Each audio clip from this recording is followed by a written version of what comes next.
Now, the last few times I've seen Fat Joe in the garden, he has been directly next to 50 Cent. What's up, everybody? Welcome back to another episode. Please like the video and subscribe.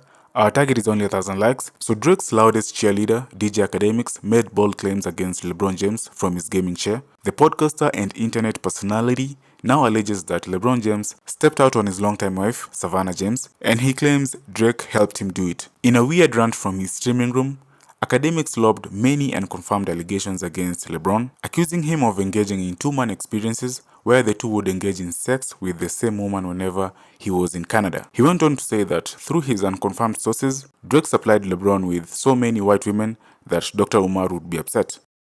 Wait, what beef you had? I woke up this morning and found out that my beef with Ak is over. Akademiks. Come on, round of applause. I'm glad you pieced it up. You lucky. Me too. You lucky, Big Ak. Ak is a friend of the show. Yeah. Ak is more than a friend of the show, but he's a friend of the show. Yeah. And I we've had issues, I guess, for the last couple of years. I ain't think about it like a beef. You know, because I wasn't actively beefing. But what the fuck were y'all beefing about? So about maybe 2022, he had made a comment that I disagreed with, that I found problematic. I'll just say that. I don't want to put it out there because I don't want to go back down that road. And I tweeted about it. And he didn't like my tweet. So I think he tweeted, Marc Lamont is a bitch. Bitch ass nigga, something like that, right? Which I took as him being upset. Sure. And then he deleted that, and then he went live. Then he went live that night. It shitted on you. Oh, it was crazy. He said he was gonna. That's where he does his work at. He's gonna smack me when he's gonna spit on his hand and smack me when he saw me.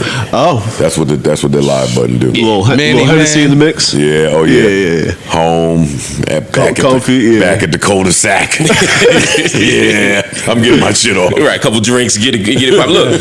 And people was like tagging me and shit, like da da da da da da. And then it got.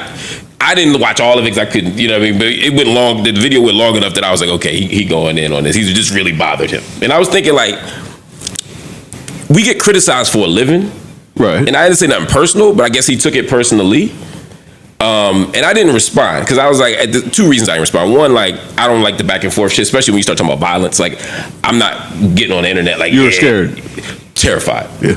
You're lucky he didn't catch you in the garden. Big Ak. It would have went way different.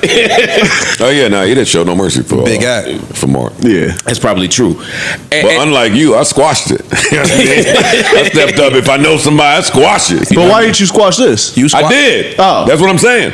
Well, it was no reciprocity. Oh, so you brought peace to his life. You squash beefs now? Yes. Oh. Well, it's grown Joe. What do you mean now? I will say Joe did squash, because what happened was Ak was going crazy. He was going to smack me all this shit, right? So I was like, I was calm in public, but in private, I was on 10. You were doing push-ups. So I called Joe. This is like 2 years ago. Doing curls with books. Come on, you boys. I said this before. I just didn't mention it was Ak. I called him to tell me what to do. This is like 2 years ago, and I called him, Charlemagne, and Van Lathan. Right. And that's hilarious, by the way. And I did it. Yo, guys, I need help. I'm calling up the super friends. It was like I was trying to, because he said he wanted to meet up with me to fight. Right. So fuck. So I'm calling Charlemagne. Yo, pull up with me. I was like, what the fuck is up with this nigga? Like, get him off me, y'all. Get him off me. Yeah, you know what I mean? Get him off me, Big Ak. Everybody in the Big Ak. Big Ak. Yes, I love this story.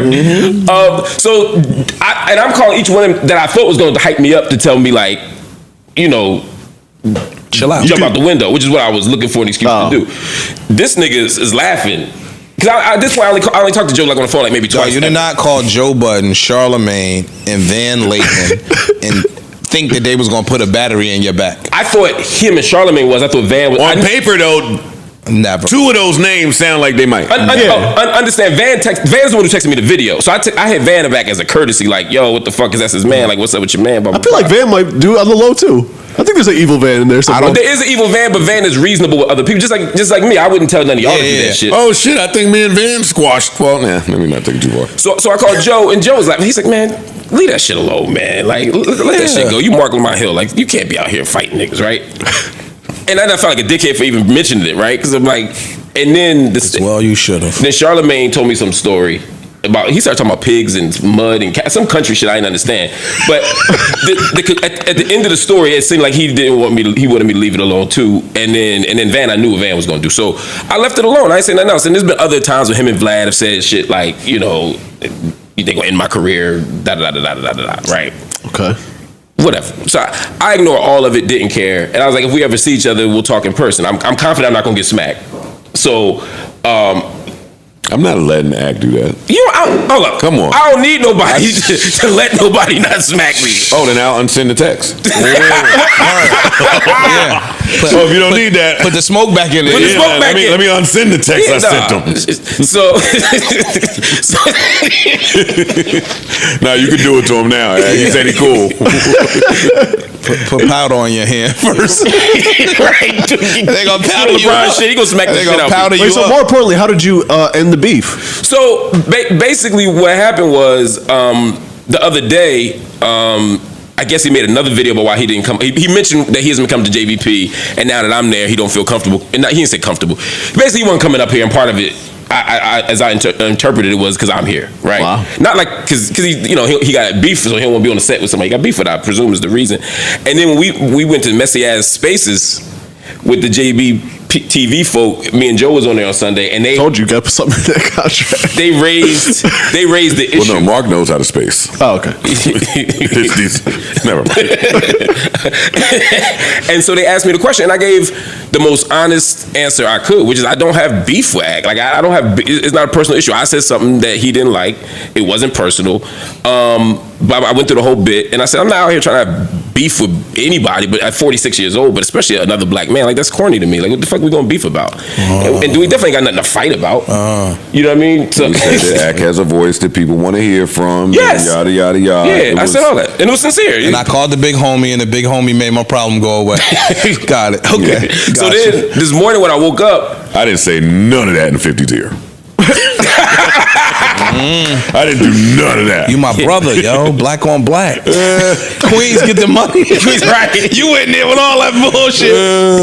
So at the end of the day, this morning, right before we started recording this, I heard Act respond, and he basically was like, there's no issue. Like he said, he thought that I was coming at him personally, but more importantly, he felt like I was looking down on his platform and people like him about what they do, and so he's saying he jumped out the window because he felt like that he worked hard for this platform. He felt like I was dismissing all of his work and saying he was worth, like his platform wasn't worth anything, and that was never what I was doing. You know, I've been in media for a long time, and I respect all platforms. For me, it's about what they say, not about the platform. So we ain't got no issue. So that's it. So again, JVP has handled all family business. Yeah, round of applause today. Man. We're in the round of Y'all got any beefs y'all need to settle?